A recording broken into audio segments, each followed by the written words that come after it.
everybody, and welcome back to another episode of the Comic Corner, where we do news, reviews, and interviews. Today, I am your host, TJ, aka Fat Thor, and I am joined by two very, very special guests. I am joined today by the creative team behind The Pedestrian, Joey Esposito and Sean Von Gorman. Guys, thank you so much for taking the time and hanging out with me today. How y'all doing? Good, man. What a long year it's been so far. What a long, strange journey it has been. If people tune into our show pretty regularly, you might recognize Joey and Sean from our first interview we did. Feels like a billion years ago now, but probably was a couple months ago.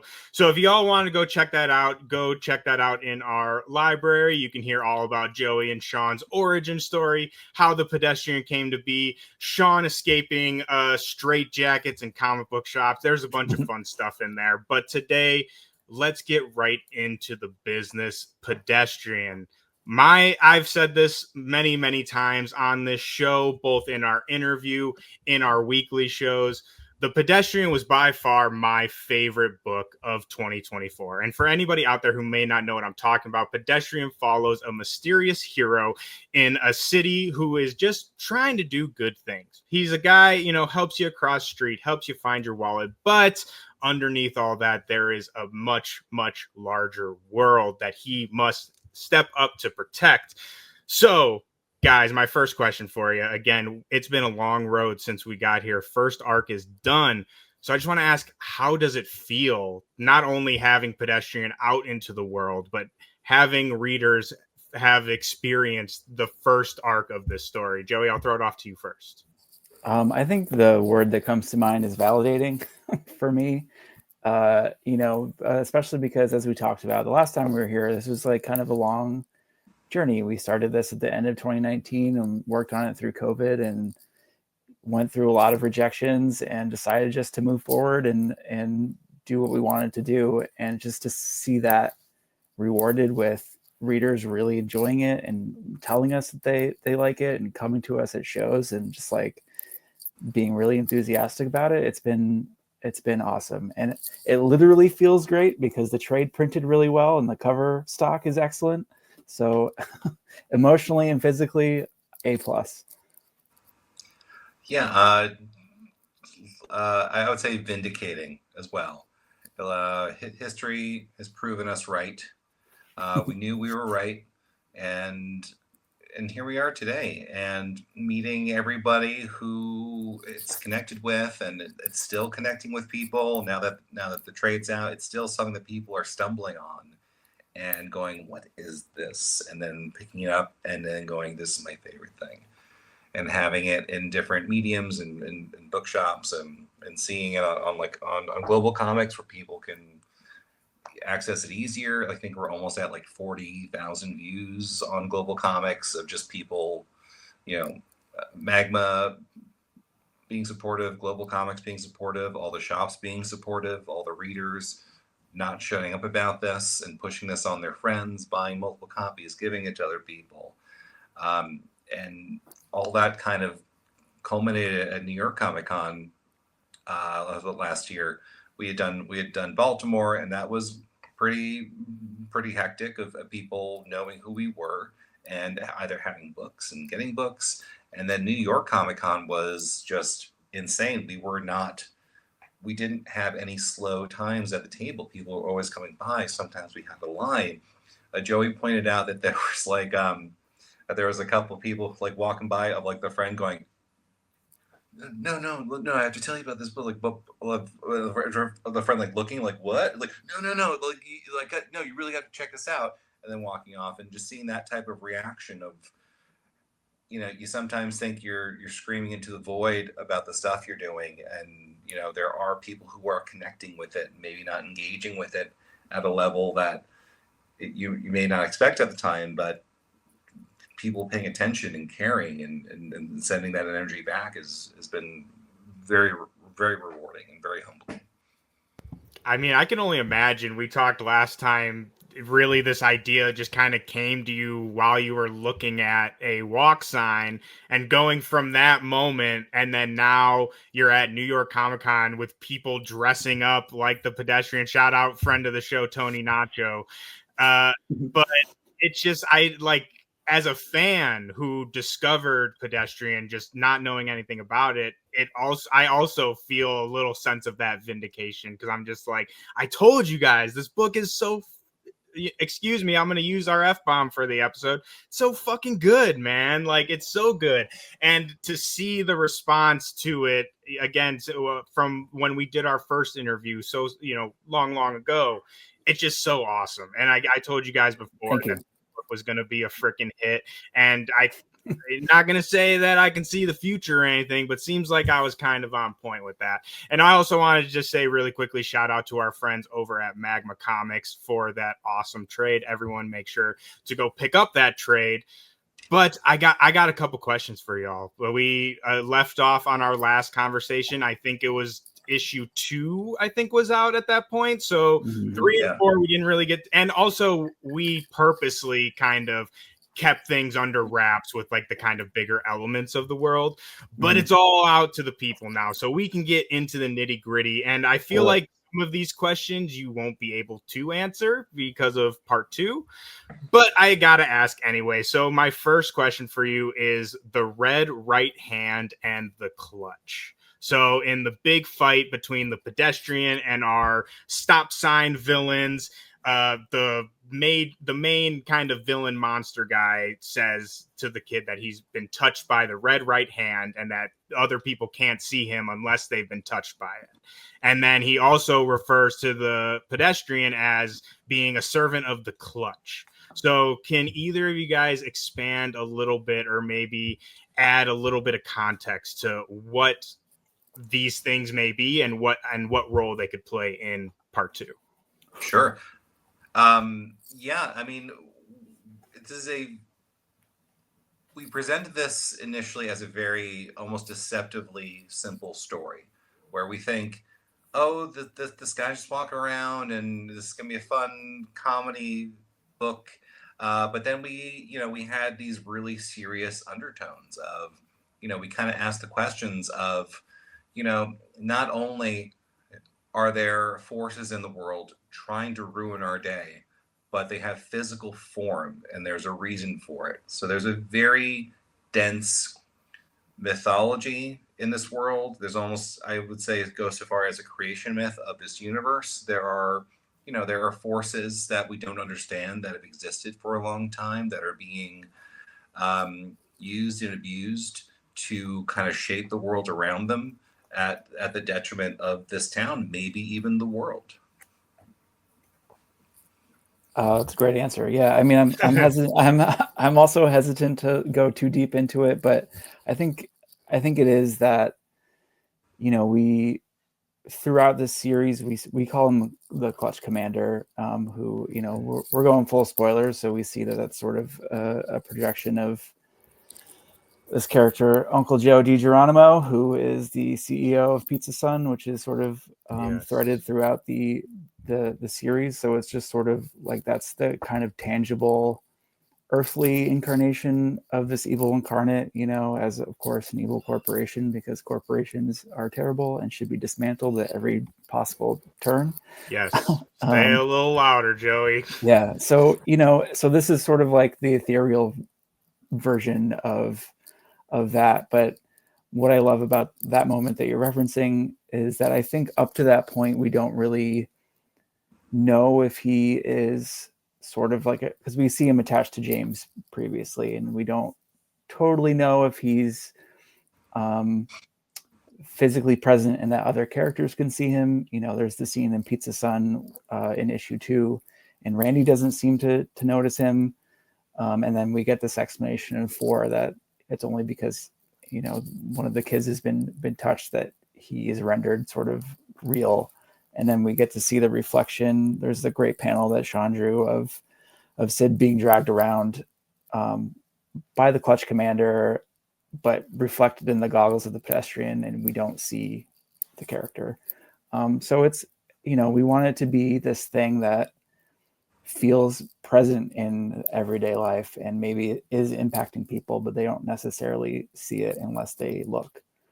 Do you know what I mean? Does that make sense? Yeah, 100%. And I gotta say, quickly, Sean, that the panel of the pedestrian charging up on the crosswalk and like the energy, oh my gosh, that's Oh, like, yeah. I want that on my wall as just like a mirror. I love that panel so much. But Joey, with the clutch commander, the villain, I gotta ask you about his voice, because I feel like he's got a very distinctive like, yeah, baby, like, I'm gonna kill you. Where did that come from? How did you nail down? I feel like Sean definitely had some input on that kind of avenue with the voice and stuff. How'd that come about? It's based on Sean's personality entirely. No, I think like this larger in life sort of ringleader kind of personality, but like really demented and sick, and sort of thinking about knowing who he is underneath, as this Uncle Joe character who, as we see throughout, is presented as like sort of the friendly figurehead of this family friendly pizza joint, but like the clutch commander sort of representing all of his real sinister undertones that he can't present publicly. This is like sort of his, this is his true self, his true feelings. And I just think he's hilarious and really fun to write. He's so goofy, dude. I was like, he's really goofy. Yeah, he's just really just me, kind of just going as unhinged as I can think. I love like creating slang terms that we wouldn't necessarily see a supervillain using all the time. yeah. But I think that hopefully it makes it kind of like unsettling and off-putting that he's just so strange and Casual almost. He reminds me, the voice that I heard in my head when I was reading it was, I don't know if you ever watched this show, but the hormone monster from Big Mouth. Like, that's how I pictured him sounding. But sorry, I lost my train of thought there really quickly. But something I love about the book too is I feel like, and this could totally be just like my conspiracy brain, I'm always looking for the little details and all this stuff.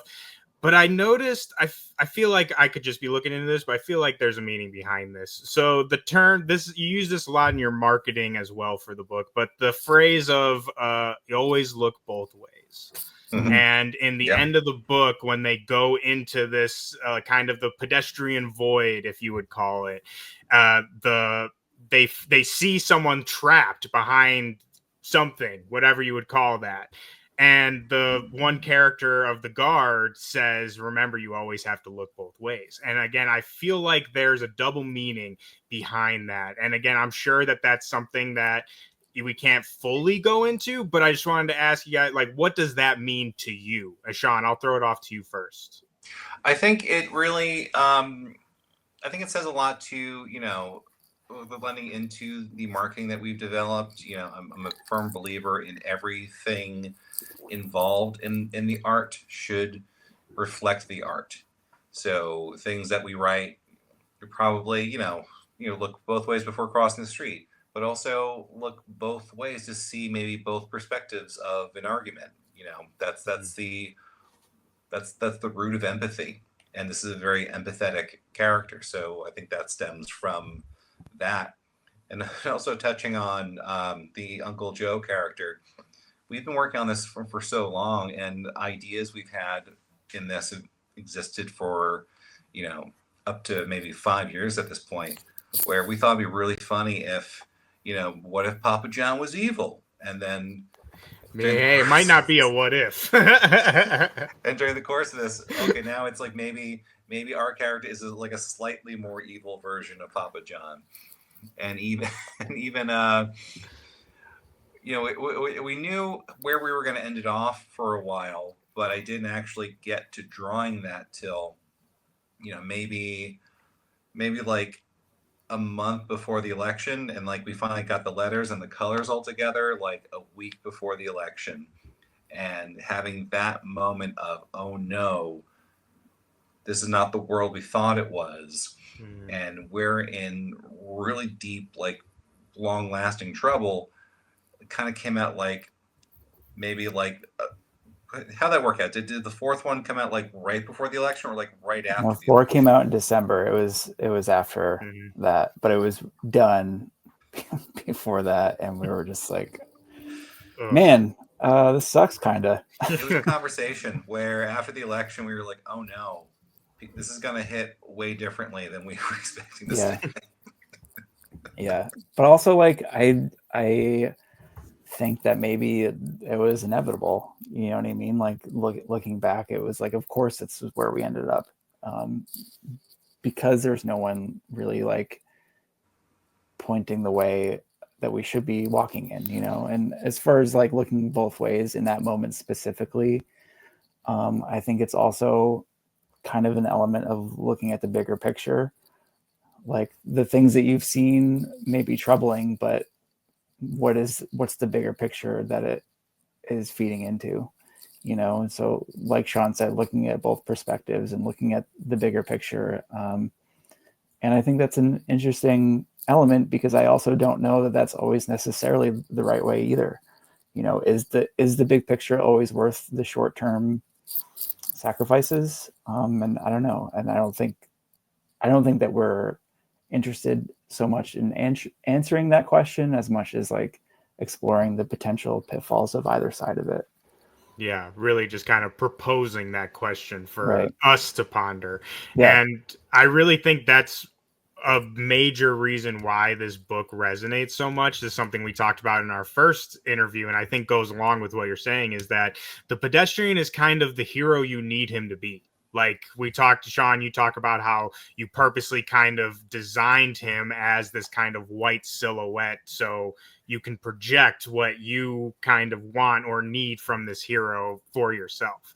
And I think all of that, what you're talking about, it's kind of again goes into that, because you're not necessarily, like you said, answering these questions, you're just proposing them. And it's not, this is the right, I think again goes back to the look both ways concept. It's, you know, not necessarily right or wrong way, but it's something that deserves to be looked at, right? Exactly. Yeah.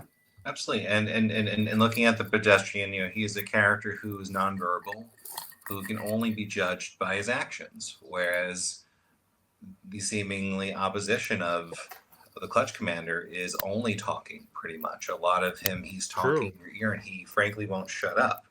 So this is the antithesis of this other character in every way. He is the other of this seemingly harmless guy, where this guy who is eager to do harm and is benefiting somehow from seeing people literally eat each other, in a sense. And yeah, and really just kind of questioning is like, you're not always going to agree with everyone, but I think it's important to understand kind of where they're coming from in order to kind of coexist. Like, it doesn't mean they're right, but they think they're right. You know, even villains think they're the hero of the story. Yeah. And we're seeing a lot of people right now who think they're heroes and are doing big, great works, you know, and celebrating at the expense of others. Yeah, and that's, I mean, that's another reason why I think The Pedestrian is such, not only such an amazing book, but it's a book that I think is needed right now, for sure. And, you know, we talked about this before, is a lot of things, while, you know, obviously not everything is great in The Pedestrian. We have our villains, we have our, you know, threat and everything. But at the end of the day, like we talk about, it's a guy trying to do the right thing and trying to do something good for other people. And I think that's something that we just need a lot more of right now. And another thing I wanted to bring up, this was actually where I lost my train of thought when talking about the Clutch Commander. But when you're talking about, you know, making his dialogue and kind of not what you would expect it to be, I wanted to bring this up because I think you guys also do a really good job with subverting expectations for the reader throughout the series. And a major example for me was I would have put money that the pedestrian was the kid's dad. And like, because he's always working, he's always gone. I remember, I think it was the first issue, like when they're walking across the street, Dad disappears, and then the pedestrian is like, I would have bet money that it was him. And then at the end, we see him pass by him in the car. So I think you guys subvert the expectation so well in the book. And so when you guys were writing this down, obviously you have the main ideas and concepts, but was that a conscious thing to like lead readers in one direction so that way you could kind of flip it towards the end? I honestly, not intentionally, really. I think, like, at least in the initial ideas, and then once we sort of went in this direction of Sean, the kid's dad, is actually complicit in the clutch and another huge whirlwind for me. Right. And so, like, once we knew that was sort of the direction we were going in, I think then we were able to kind of look back and maybe lean into those expectations a little bit. But that wasn't. Sorry, go ahead, Sean. Yeah. There was a moment towards the end where there was like sort of like a hinted moment between the two characters, but it just kind of felt like they kind of needed a face-to-face sort of mirroring what happens in issue 1 with James. Of he's giving you that judging look. He sees you. Like, if you have his attention, you've got a problem. He's kind of zipping around the world. He's aware of things maybe we're not aware of, and that parallel, because I think we were more distracted with, yes, Sean has a bigger purpose, but we don't understand. But we're not telling you what it is. And I think our colorist Josh Jensen, presented that after we turned in those pages, because he was like, "Oh man, I thought for sure Sean was the pedestrian," and that I had not even made that connection drawing it and being the co-creator on this. But Josh being very, because he's been coloring it since we initially been in the first draft of this. He's been on the project since he's like maybe the first person we hired to come on. So having that perspective of, yeah, that is a version there that was not, there was a subversion, but not the one we thought you were picking up on. Mm-hmm. But from now on, we're going to say it was intentional. Yeah, right. Just take credit for it. But I was so confident Beautiful in geniuses. it. I remember this. I was so confident. I specifically did not bring that up in our first interview because I thought I was so confident, and I was like, I don't want to ruin it if I'm right. Well, so what's funny is before we started recording, you were just talking about how you're like usually pretty good at predicting twists and ruining shows for your wife and stuff. Yeah, and that's why I told you. Yeah, exactly. And that's what I told you before we hopped on, is those are the things that really grab me, and to me is like a successful story is if it does confuse me and I don't pick up on it. So, and that's what we were talking about, Severance, all these other shows, but I think Pedestrian hits that vein as well, because as soon as I thought it was one thing, it was a completely other thing. And that applies to the entire concept of the book, individual characters. And again, I just love this book, people. I love it. I love it, love it, love it. If you haven't, figured that out already, it really is. I mean, if you haven't listened to our first episode, if you have no idea what the Pedestrian is, you've just seen the cover, take the chance, jump in on it. I'm telling y'all. So, arc 1 is finished. We have the trade. There we go. That beautiful trade. And I know that there's more coming, and I know that we have to be hush hush about it. And, we don't want to spoil anything, but I do have a couple questions that I think we could get into without kind of spoiling too many things. Obviously, we're going to be getting more into the mythology, all of that stuff. But one thing I was curious about, are we going to be following the same characters? So throughout the 4 issue of the Pedestrian, we're kind of introduced to a new character almost every issue of the people that he's helping. Are you looking to follow that same kind of format for the next stage and introducing more kind of citizens, or are we going to remain with the people that we've met, at least for a little bit? I would say both, in that it's going to be, I kind of look at it almost like a spider web, like this is our core group, and then we sort of branch out a little bit. So I do like the element of introducing new characters as much as possible, but that are in ways that are connected to the things that are already in progress. So maybe we'll meet Kira's roommate and people like that, like people who have been mentioned but maybe haven't shown up yet. So yeah, I think this is, I would say this is the core group, and then we'll introduce new characters who may join them or oppose them. Yeah, it'll be interesting, but I think the goal is to sort of show kind of a broad scope of Summer City and how these events are impacting them. But we also were properly introduced to maybe 6 new characters at the end of issue 4 that we know nothing about. Mm-hmm. I think my favorite to get into is the spokesperson for Pizza Sun, the pizza DJ who busts through the wall like Kool-Aid Man. Like, he has a much bigger nefarious purpose. We're definitely going to see him again. See, sure. I didn't even pay him any mind at all. I see him as an enforcer. If he's coming in to crack some skulls in his green jumpsuit and his fro. I love it. Maybe he spins the Pizza Sun logo as like a Kill Bill type weapon. They're like, what's his name? Oddballs hats from 007. You just. I mean, I'll take anything, any expansion of this world that I can get. And like I said, this again, going back to the subverting expectation, this is a character I never even gave a second thought. Like, to me, it was like the commercial was for the CEO, like the reveal at the end, and you're just laying little Easter eggs here and there. That's why I say this. I feel like every time I read the story, I'm picking up something new, or like I'm looking at it in a kind of different perspective.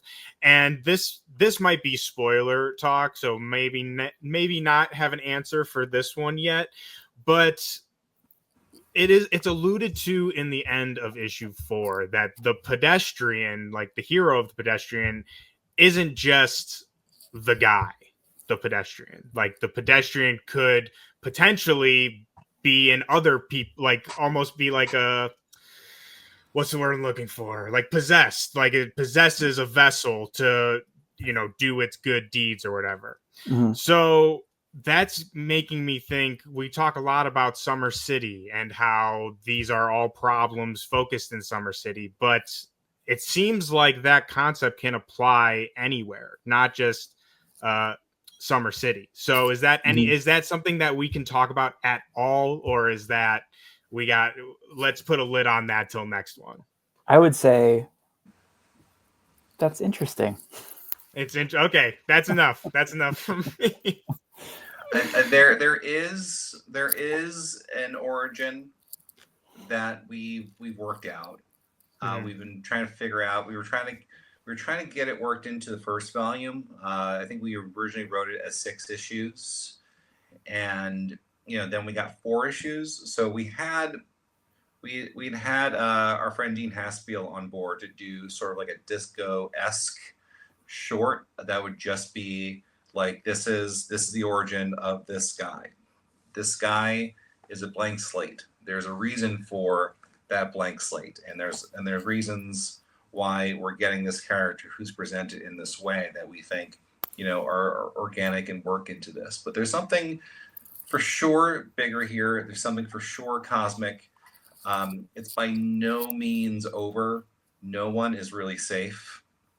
I would point to that panel in issue 2 after James gets knocked out and the Pedestrian James are both on the floor of Pizza Sun. And the fact that Pizza Sun is reminiscent of a chessboard, I think, is something very, very telling of, these are all pieces in a very larger game that we're only kind of hinting at who these players are. Issue 2, I think, sets the table for the cosmic. We talk about Twin Peaks all the time, but there's something larger going on here that we don't fully comprehend yet. And similar to that is like there's a certain group of characters in this city now who don't necessarily know the ins and outs of it, but they have like absolute proof that there's stuff beyond their comprehension. And so how do you go about your daily life of worrying about bills and school and whatever when you are aware of these sort of things out there? So I think that's like, for me, the interesting part of moving forward with this world is like, these regular people have this knowledge, are burdened by this knowledge, and how does that either change their perspective of the world or their relationships with each other, or sort of their like hopes and dreams for what they thought they could accomplish. Is there a point to it if we're all just like kind of like chess pieces on a board, or can we change that fate? So that's all stuff that I think is super interesting about where we left off. And how do you go in? How do you go into your day to day after that? Does your day to day change? I think it's kind of like, when we meet new characters in like Buffy, they all of a sudden need to start carrying stakes in their book bags when they go to school. Like they need to kind of be prepared for these forces that they're now aware of. That a lot of it is, how did I not realize there were vampires in the world this whole time? I've been unsafe this whole time and dealing with those types of feelings. And then how do you ward off these types of things? And I think, we've got some we've got some fun ideas about that layer of things for these guys and what that would look like. Well, we already kind of... Oh, sorry, I thought I was muted for a second. We already kind of saw that at the end of the issue with the babysitter character, when she kind of has this kind of realization in her mind with like how she views her mother, and then like coming to the realization that she does a lot of the same things that she kind of resents her mom for. So we're already kind of seeing how these characters are changing through this journey. And it leads perfectly into one of my last questions I have about the Pedestrian in particular. Is, we talk a lot about, we just talked about it for a little bit, about how he's a blank slate. And I'm sure you talked about, you have an origin for the Pedestrian. But my question really is, obviously we're going to be getting into these cosmic forces of like where the Pedestrian's powers come from, how that all works. But are readers going to learn like the origin of the man himself, or does it not matter? Like the physical guy who is in the suit, again, does his story really matter, or is it more the concept? I do think it matters, and I do think that we'll get that information. I don't feel as though I'm in a like rush to get there. Like I don't think it matters in terms of moving the story forward, but I do think it's interesting, and I think that we'll learn that information when it correlates to current events. Yeah. So basically, like the guy in the suit has a role other than just being like we talked about, if this is the case, like the vessel for the Pedestrian. Yeah, and I think, where we leave off in volume 1, we see the kids and Kira kind of like trying to suss out like the things that they saw on the other plane of existence, and what that all means. And of course they're relating it back to Laser Titans, which is another element of this that I think will only increase in importance in terms of the things that we're seeing on the show and how they correlate to the actual events and how they might be tied together. But they sort of reference an episode and what they suspect is happening based on the episode that they saw. And so I think them sort of, just as they did in volume 1 in terms of trying to find this guy and figure out his deal, I think they're going to continue on their journey of trying to unpack what all of this means, but in their sort of 10-year-old lens. And I think part of that will sort of be discovering more about the man in the suit. And I think to touch on Buffy again, like maybe like the role of the Slayer gets passed on to different people. Maybe this is not the first vestige of this individual we've seen in the history of this world. Maybe there's been another Pedestrian. Maybe something that's happened to this person could be different if it's happened to any other person. I think there's something there of, maybe it's like the Phantom. Maybe it's like an inherited role. Maybe it's passed on. But maybe, we're definitely gonna pull the camera back a little bit. I think we're gonna see the world in a bigger way, and we've been touching on, we've been saying the Pedestrian will return, and the Pedestrian will return because he is returning in a couple of interesting ways that aren't necessarily a green light for a volume 2 yet. Fellas at Magma will be talking soon, but we got the trade. We've accomplished what we set out to do of getting this book made. We got the trade on the shelves. People, go pick up those trades. We've got a few select shops right now have signed and numbered. What place that me and Joey have signed and sent to select shops. I'll be signing this weekend and next weekend. Let's move those books. Let's cast a big net. We've got moving pieces of other forces happening in this book. In stores next week. Zdarsky Comic News.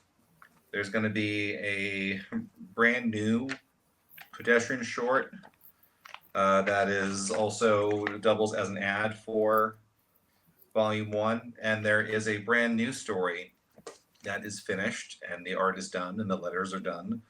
There's going to be a short coming up for a story called The Pedestrian Nobody Walks in LA.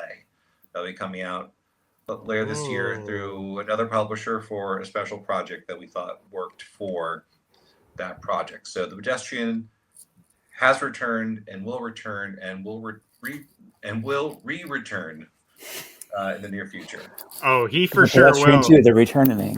Yes, the returning. Well, he for sure will, because I will not let him not return. Because again, people out there, come on. I've said it a million times. You have to go pick up this book. The trade is out now, so you literally have no excuse. And I am so confident in this book and that you will enjoy it.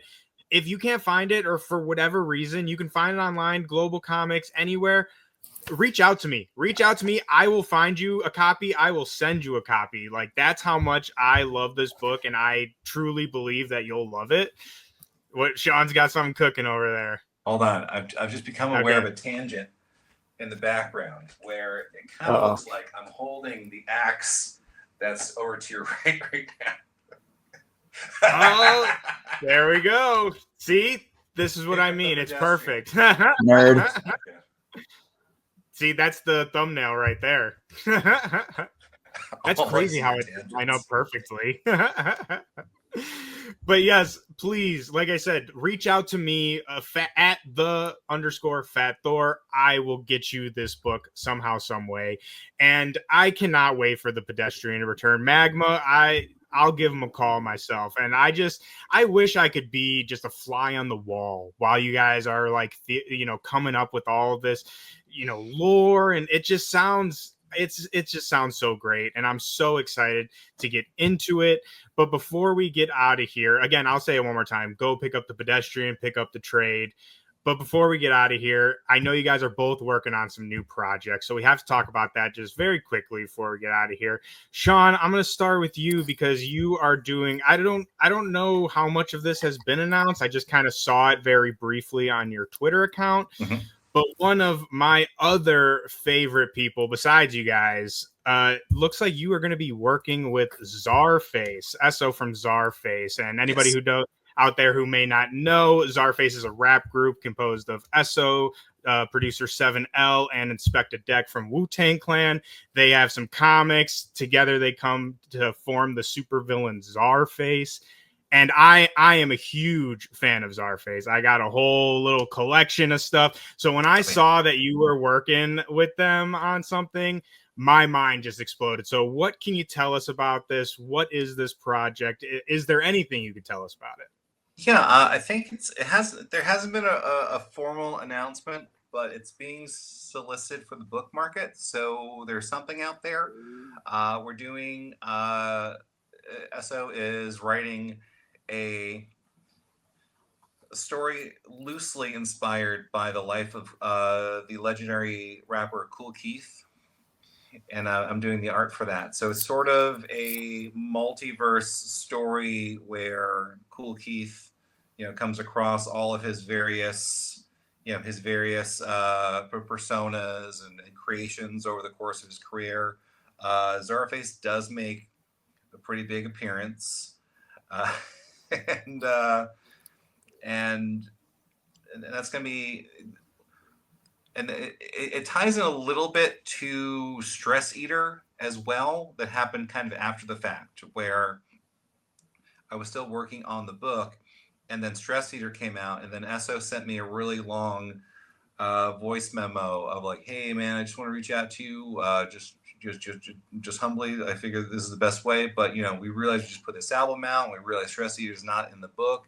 Is there any way we can put Stress Eater in the book? Because that Stress Eater is a new character independent of Czarface. That's a collaboration of Cool Keith and Czarface that I had actually been inking that very page that would kind of work out, where I was like, okay, well, we can move this panel around, and we can kind of pull back here, and then we can kind of put this large character here. So just a wild production of, getting a script and being so collaborative and open to feedback and criticism and ideas. That's been really, it's the line's a little blurred as to what the project was before and what it is now, but the art's done. It's going to be out later this year, called Cool Keith, and enter the Flower Cosmic. So I've been describing it as, the majesty of Avengers Endgame on a budget. Whereas, because that's kind of works with, Cool Keith. Like he's an independent artist and has been by choice for a long time. So a lot of the stuff he puts out is great stuff, but like the production values are what they are, but the enthusiasm and the determination to put it out is so strong that's like, oh yeah, this works. This is working for me. And I think I was not aware of who Cool Keith really was before, and then researching during the course of this, I've come to appreciate and admire this artist, and I think we've created something that lends to this and attributes him in a certain way. And I'm also doing a bunch of covers for Ghost Machine. Yes, that was the next thing. The first one we just announced yesterday for Geiger. Issue number 13 is coming out, but I've got covers already done for, I think, 4 other of their titles and those guys have been really great working with as well. That's so freaking exciting, dude. Like I said, have you ever had something where you're like a really big fan of one thing and a really big fan of something else, and like the stars just align and they somehow come together and you're like, I did this somehow? Like that's how I feel when I saw that announcement. I was like, holy shit, I did this somehow. Fat Thor manifested this. Yes, I managed. You're welcome, Esso. I'll take credit for that one. But yeah, dude, that is so exciting. And your covers for Ghost Machine, I saw you just posted one yesterday, are absolutely awesome. And again, just anything you're doing, I am just insanely excited for. Everyone keep up, not only the Pedestrian, but check out everything Sean is doing. And Joey, you also have another series coming out that I had the very esteemed pleasure and honor to check out already, but you got Shit Kickers is coming, which is different from Pedestrian, but we were talking about it very briefly. I think shares a lot of similarities as well. What can you tell the people about Shit Kicker? So Shit Kickers is a book that I co-created with Andrea Schiavone, an Italian artist who's fantastic. And it is, if you like things like Scud the Disposable Assassin, or Starship Troopers, or the Jump Street movies, I think this is something that kind of combines all of that. It's a lot of dick jokes, a lot of silly humor, but underneath it's the story about, learning to become anti-fascist and taking down the systems that are constraining us. But plot-wise, it's about an institution called the Cosmic Protection Bureau, which is kind of almost like a Green Lantern Corps, except there's no magic rings or anything. It's just gritty bong blasters and a lot of aliens and rules and propaganda. And it's about a sort of hotshot young CPB officer who gets demoted into the bowels of the precinct, which is the home planet of the CPB, and is partnered with a grizzled alien vet named Skiz. And, he's desperate for adventure and to prove how awesome he is, even though he's completely and utterly incompetent, and kidnaps her to open a cold case and gets them into some huge trouble. It's kind of like a sci-fi version of Big Trouble in Little China, where, Jack Burton is completely incompetent and everyone else is doing all the hard work. It's similar to how our main character operates. But we're crowdfunding the first 2 issues on Zoop, which is kind of like Kickstarter, but specifically for indie comics. And we have great covers from Declan Shalvey and Seth DeMoose for variant covers, in addition to Andrea's A covers. And yeah, we're working on issue 6 right now. So issues 1 through 5 are done, and we're just trying to put them out under my own label, which is called Soup Dad Comics. And this is honestly an extension of the Pedestrian, where we decided just to do the thing and not worry about everything else. And we had a publisher for this book that turned out to be bad news, and luckily we got our rights back and decided just to do it ourselves. So our goals is pretty modest, and I think we're just over 2/3 of the way there, with about 20 days left. So I'm confident it'll happen. And then once those are printed and fulfilled, we'll do issues 3 and 4 and so on. And this is just, going back to Cool Keith. It feels like just doing the thing in the way that we can do it and getting it done and out there, instead of, I think I'm just past the point of doing all this work, putting it into pitches and like plotting out a series, and then nothing happens or it just dies on the vine. Those days are over for me. I'm not interested in doing that. I would rather just do the thing myself and hope for the best. So that's what this Shit Kickers is sort of the first iteration of that. And you can read it right now on Global Comics. There you go. Issue 1, totally free. Yes, on Zoop, go on Global Comics. I will have the links in the description for both those, so y'all can go check it out and fund it. I told you, I really, really enjoyed these first 2 issues. Thanks, if man. y'all listening and watching want to hear more about it, I will be talking about it on our weekly episode of Comic Corner, so I'll have a full review for you guys. But I mean, I think that's just like the antithesis of everything. And one of the things I love about you guys is just do the thing. You guys had this idea. You didn't give up on it. You saw it through, and it resulted in such a great work. So I think that's a message that, all of us can take home. Sean, you have something to say? Yes. I have a question for Joey. So Shit Kickers is a pretty provocative title. Do you have an alternate title for when you're talking about it in mixed company? Nope. No, I don't. Sorry, Grandma. This is what I'm doing. Get on board, Grandma. I think it's like if you're offended by the title and you don't want to read it, I think like at least you opted out at the title and you didn't get all the way in. It's there for profiling purposes. Yeah. Just like, yeah. I think if you don't like the title, it's probably not the book for you. Exactly. I think, and if you're clutching your pearls now, this is not for you. Right. It's not your pearls. Open the book. Exactly. Yeah. Honestly, I'm kind of surprised by how many people are like talking about the title in that way. I think it's a great title, but I also like, you can say shit on TV, it's like I thought we were past that, but maybe I do curse a lot more than a normal person, I guess. But yeah, I think shit's like off the list now. Look at this guy. You should have. Now we have to go back in time so you can set that up before the interview, and it's there the whole time. That's great. Well, guys, I cannot thank you guys enough for, again, coming and joining me and talking about Pedestrian and all the other work you guys have going on. Again, I've said it before, but these guys are rock stars. If you aren't following what they're doing, you need to be following them. We are going to be continuing talking about all their work on this show. But before we get out of here, we already talked about things you got coming up, but where can the people find you? We know, Twitter's kind of on fire all the time. Basically, a lot of people are leaving. So where can the people find you these days? Joey, I'll throw it off to you first. I'm on Blue Sky at Joey Esposito, and also Instagram at Joey Esposito. And that's basically it. JoeyEsposito.com is my website. Yeah. I'm on everything. I'm still on Twitter, not calling it X.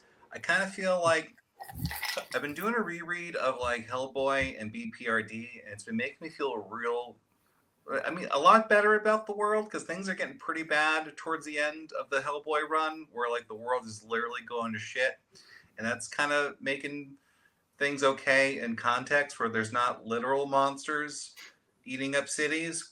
Yeah. But I'm just gonna watch it burn. I'm gonna ride the plane all the way down. But I am on Blue Sky, and we've been having a lot of fun with some nice correspondence there. Like the other day, I presented my stray thought of how I believe that Portlandia takes place between seasons 2 and Twin Peaks and Twin Peaks: The Return. And what's happening in Twin Peaks is the Black Lodge, and Cooper is the mayor. I haven't watched Twin Peaks, so I don't know what any of that means, but I guarantee it's a crazy rabbit hole. It started off as a joke, but then other people have jumped on and presented arguments that enforce it. I think you're right. Yeah, I'll just say I think you're right too, because why not, right? It's also the same level of humor where, like, if you've seen Portlandia, no one ever tells a joke on the show. It's just characters in situations that are humorous, which is similar to the humor in Twin Peaks, where there's no jokes. These are just quirky people in a small town, and I think that's I feel like there had to be a intentional connection, or having Kyle MacLachlan on the show. There had to be Twin Peaks talk during the course of that show for sure. For sure. I do think that the mayor has an essence of Dougie Jones, you know? Yeah. So he's like trying to do the right thing, but it's off and it's skewed. He doesn't quite know where to send that energy. It's Coop's energy that's skewed somehow and distorted. So anyone listening into Twin Peaks, you're welcome. And if you want more of these great thoughts and rabbit holes, make sure to follow Sean on Blue Sky, because I'm sure that this will be a rabbit hole that we discover more of. And it's actually fun. We were just talking about checking out Twin Peaks, like one of those shows everyone talks about, but you just have never caught before.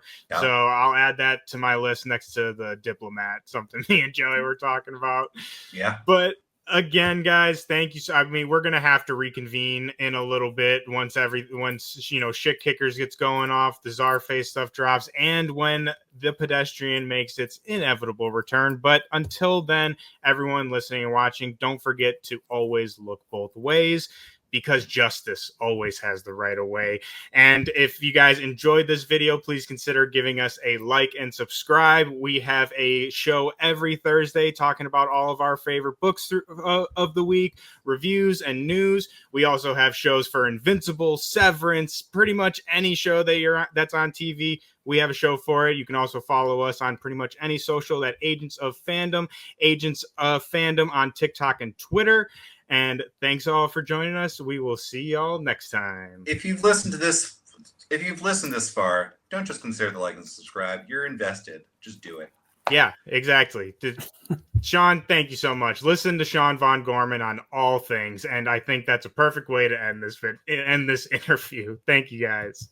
Thanks, man.